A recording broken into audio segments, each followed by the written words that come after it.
Hey everyone, this is a really cool book that I just wanted to show off to you guys today. So this is the Super Mario Brothers Encyclopedia.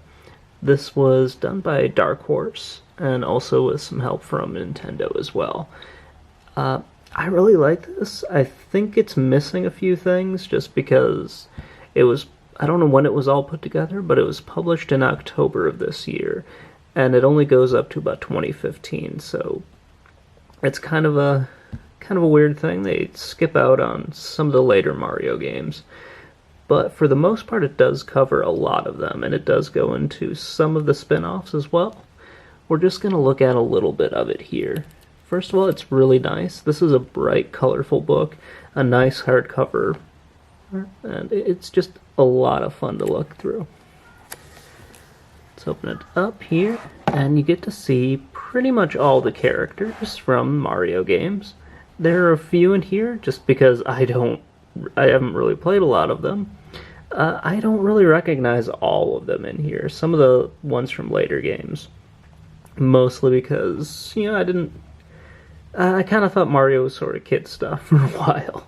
I've gone back into it, but for a very long time I just thought this was mostly kid stuff. But I do like the artwork in here. It looks really nice. You get to see a lot of the ways the characters are, and you can see sort of I've seen this mentioned before, but basically the Disney princess, the way they did with Peach, Daisy, and also Rosalina. They really do just kind of look like the same model but with different haircuts. So we go into the very first Mario game here. I'm not going to cover all of them, just a few of them. But each of these chapters kind of has the same layout to it. Story goes through the features of the game, and then it goes through the player characters you can play as. They sort of leave Luigi out, but at this point he was just sort of a swapped out skin of Mario, essentially. Go through the power-ups, the enemies, some of the other characters that show up in the game, and also the courses, and some of the items and the obstacles that you can see. So, the first Mario Brothers was a lot of fun for me. Basically, this was the first game that I ever got for Nintendo. It was on the combo cart with Duck Hunt, and I really did enjoy it a lot.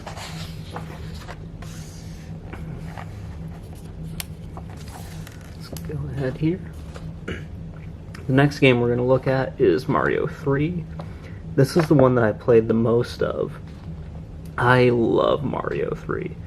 I think it was because this was one of the 5 games that I owned, and it's just so much fun to play. I still go back and play it today. I have beaten it a few times. I don't think I've ever beaten it without the warp whistles, though, so I'm one of those cheaters that sort of does that sort of thing. But heck, the game lets you do it, so why the hell not?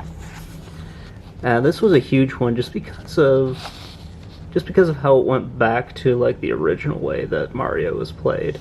The one that we got, the Mario 2 that we got here in the US, was very, very different. Of course, we didn't know it wasn't really a Mario game to begin with, but now it's really grown on me, and I really like the second one a lot too. But this was really cool when you played it. Just Mario 3 is such a fun game. Well, we're going to skip ahead here, and we're going to talk about some of the other games that Mario is in. So they list a whole bunch of them here, where they list the different levels of involvement that Mario has in these games, which is kind of funny. But he has been in just so many gosh darn games. And they do lay it out in a nice little timetable. That is something that I really enjoy. This book does throw a little timeline out there for you, which is fun to see, especially since, some people may not know exactly where Mario started at this point. At least some of the younger players might not.